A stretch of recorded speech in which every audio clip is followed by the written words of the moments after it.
को हराते हैं। इस वचन के जरिए आप चंगाई को लेते हैं। इस वचन के जरिए आप डिप्रेशन के पिट से, उस सत्यानाश के गड्ढे से बाहर आते हैं। इस वचन के जरिए से आप ऊपर जाते हैं ब्लेसिंग में। अपने हाथों को उठाकर इस वचन के साथ और खुदावंद को बोलो, परमेश्वर आज मैं अपना ध्यान इन वचनों के ऊपर लगाऊंगा, मैं इसे इग्नोर नहीं करूंगा। मेरी गलतियों को क्षमा कर खुदावंद। उस वचन पे ना चलने के कारण जो तेरे मुंह से निकला था, आज मैं तौबा करता हूं। मांगो ऊंची आवाज में। दीपक है मेरी राहों का तेरा वचन, दीपक है मेरी राहों का तेरा वचन। तू आस है, विश्वास है, तेरी मोहब्बत खास है। उजियाला मेरी राहों का तेरा वचन, उजियाला मेरी राहों का तेरा वचन, उजियाला मेरी राहों का तेरा वचन। तू आस है, विश्वास है, तू आस है, विश्वास है, तेरी मोहब्बत खास है। उजियाला है मेरी राहों का तेरा वचन, उजियाला मेरी राहों का तेरा वचन। आज खुदावंद आपके सिरों को तेल से भरे। आज खुदावंद आपके कामों को मसा करे। आज खुदावंद आपके परिवारों को मसा करे। आज खुदावंद जो चीजें मसा हो चुकी शैतान के अधिकारों को खत्म करे। आमीन हो चाहिए। बरकत तुम्हारी है चर्च। अपने हाथों को उठाकर बोलो, ये वचन मेरे लिए रोशनी है, मेरे पांव के लिए दीपक है, मेरे लिए उजाला है। इसलिए जो कोई वचन पे चलेगा वो ठोकर नहीं खाएगा, वो रोशनी में चलेगा, वो अंधेरे में नहीं होगा, वो जानता होगा वो कहां जा रहा है। प्रभु यीशु मसीह के सामर्थी नाम में हम मांगते हैं। आपके सिर के ऊपर खुदावंद की ब्लेसिंग हो, आपके चेहरे पर खुदावंद के चेहरे का प्रकाश आए, आपकी लाइफ के सारे फेलियर्स आज इस वचन के द्वारा रिमूव किए जाएं, सारे डिप्रेशन आपकी बॉडी लाइफ को छोड़ के, स्पिरिट को छोड़ के जाएं। आमीन हो चाहिए। बरकत आपकी है चर्च। मनन करो, आज से मैं इस वचन के जैसा बनूंगा जो सुनूंगा। ऊंची आवाज में। उजियाला मेरी राहों का तेरा वचन, उजियाला। कि आज इस नाइट को खुदावंद ने आपको भेजा है, आपको अनॉइंट करने के लिए, आपकी लाइफ के मसलों को हल करने के लिए, आपके बंधनों को तोड़ने के लिए और आपको आगे बढ़ाने के लिए। मैंने अपनी लाइफ में एक्सपीरियंस किया है, जब आपकी डिलीवरेंस होती है, आपकी लाइफ के मसले परमेश्वर हल करता है, आप परमेश्वर के लिए तैयार होते हैं इस्तेमाल होने के लिए। इसलिए मैं कहता हूं जो चंगाई है ये शारीरिक नहीं है। इसलिए परमेश्वर ने चंगाई का वरदान आत्मा को दिया है। इसका मतलब ये आत्मिक चीज है, शारीरिक नहीं। कौन चंगा करता है? परमेश्वर का रूह। कौन डिलीवरेंस देता है? परमेश्वर का रूह। जो काम पवित्र आत्मा का रूह कर रहा है तो वो शारीरिक नहीं है। और जब पवित्र आत्मा का रूह आपकी लाइफ में कोई काम करता है, आप परमेश्वर की ओर बढ़ते हैं। जब आपकी हीलिंग होती है, आप ज्यादा इस्तेमाल होते हैं। आपका ध्यान फिर अपनी टांग की ओर नहीं है, ओ मेरी टांग पेन कर रही है, ओ मैं चलूंगा कैसे। जब टांग पेन करनी बंद कर देगी, आप चलेंगे, आप सुसमाचार के लिए भी जाएंगे। आज खुदावन आपको आपके अंदर तक की हीलिंग करेगा, आपकी स्पिरिट की, आपके मन की, आपकी फैमिली की, आपके फाइनेंस की, आपकी बॉडी की। आमीन। आज ऊंचे वाला चाहिए चर्च। ये चर्च तैयार होनी चाहिए, क्योंकि खुदावन की आत्मा ने मुझे डिलीवरेंस वीक स्टार्ट करने के लिए बोला है, और मैं आपको बताऊंगा ये कब से स्टार्ट हैं। आपकी तैयारी के बाद ये शुरू हो जाएंगे। वो वचन से आपकी तैयारी होगी, उसके बाद आप एक राइड पे चले जाएंगे। वो पार्क में राइड लेने जाते ना आप एक राइड में जाएंगे, जो पवित्र आत्मा आपको राइड देगा। वो शानदार राइड होगी और आपकी लाइफ चेंज होने वाली है। मैं आपको पहले से एडवांस में कॉन्ग्रेचुलेशन बोल रहा हूं चर्च, आप सफलता को चखने वाले हो इन जीसस ने। Hallelujah, hallelujah.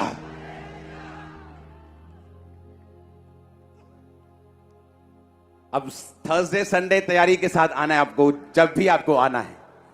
आज मैं सिर्फ आपको इंट्रोडक्शन देने आया हूं। आमीन। कि अब आने वाले समय में जो परमेश्वर का आत्मा मुझसे कह रहा है आपकी लाइफ में क्या होने वाला है, आपके बंधन पूरी तरह से खुल के खत्म होने वाले हैं। मैं आपको बता रहा हूं, आप फ्लो में चलेंगे, आगे बढ़ेंगे इन जीसस ने। हालेलुया।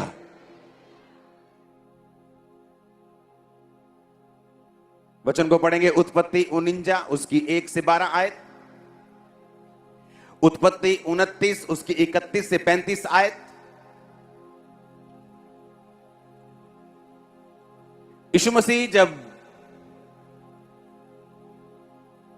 एक कुंड के किनारे जाते हैं जहां पर बीमार लोग पड़े रहते थे, और जब स्वर्गदूत आकर पानी को हिलाते थे एक समय पर, तो जो कोई पहले उस पानी में उतरता था वो चंगा होता था। और यीशु मसीह उस कुंड के पास जाके देखते हैं 38 साल से एक बंदा पड़ा है, और यीशु मसीह ने कहा क्या तू चंगा होना चाहता है? कहता मेरे पास कोई मनुष्य नहीं प्रभु, जो मुझे पानी हिले तो नीचे उतार दे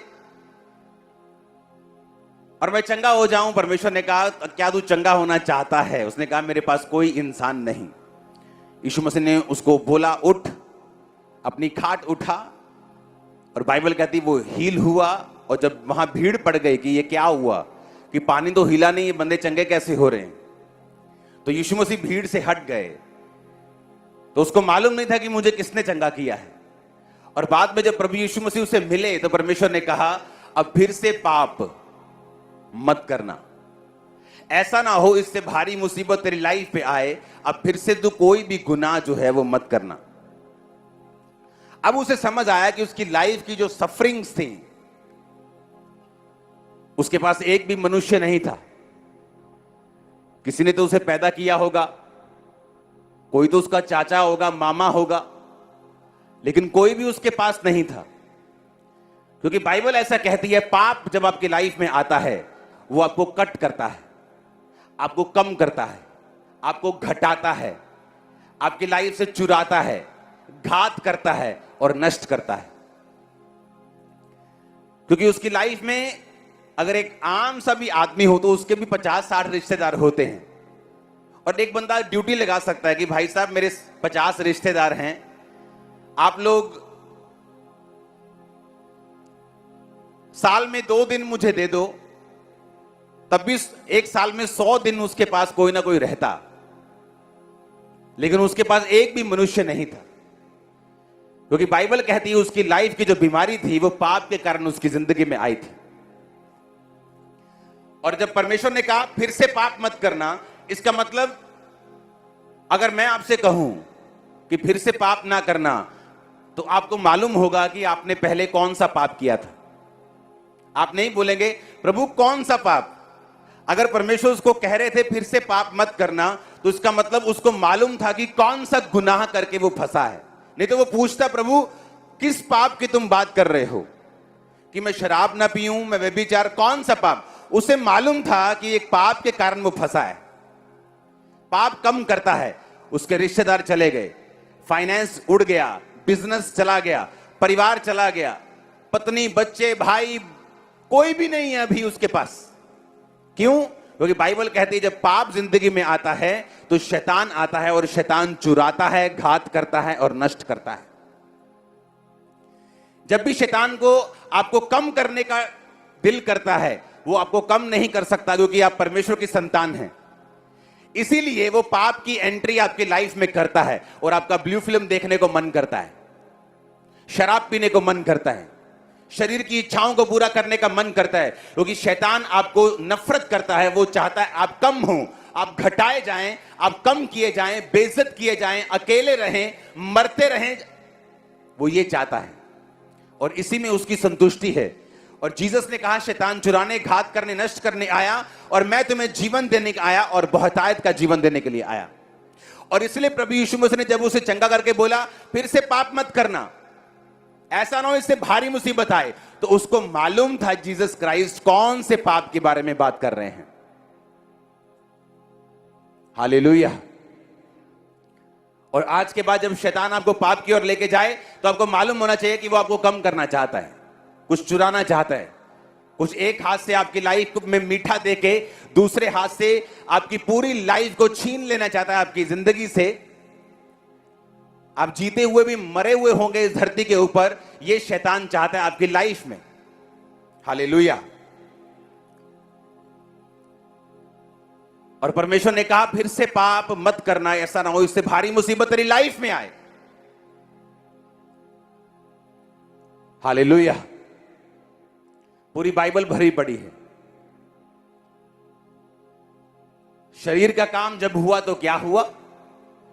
जब किसी ने स्पिरिट को फॉलो किया, आत्मा को फॉलो किया, तो उसकी लाइफ में क्या हुआ?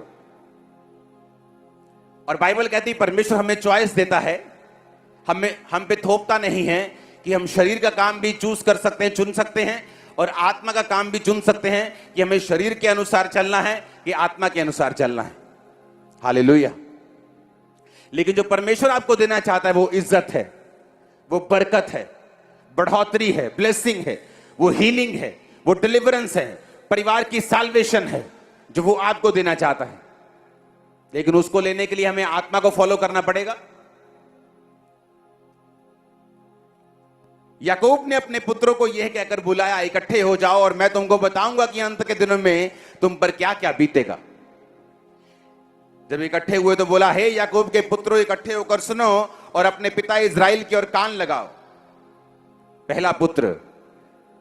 तीसरी आयत, हे रुबेन तू मेरा जेठा यानी सबसे बड़ा बेटा, मेरा बल, मेरे पौरुष का पहला फल, प्रतिष्ठा का उत्तम भाग और शक्ति का उत्तम भाग तू ही है। तू जो जल के समान उबलने वाला है, इसलिए तू दूसरों से श्रेष्ठ ना ठहरेगा, क्योंकि तूने अपने पिता की खाट पर चढ़ा और जब तूने उसको अशुद्ध किया मेरे बिछोने पर तू चढ़ गया। शिमोन और लेवी तो भाई भाई हैं, उनकी तलवारें उपद्रव के हथियार हैं। हे मेरे जीव उनके मर्म में ना पड़, हे मेरी महिमा उनकी सभा में मत मिल, क्योंकि उन्होंने कोप से मनुष्यों को घात किया और अपनी ही इच्छा पर चलकर बैलों को पंगु बनाया। धिक्कार उनके कोप को जो प्रचंड था और उनके रोष को जो निर्दयी था, मैं उन्हें याकूब में अलग अलग और इज़राइल में तितर बितर कर दूंगा।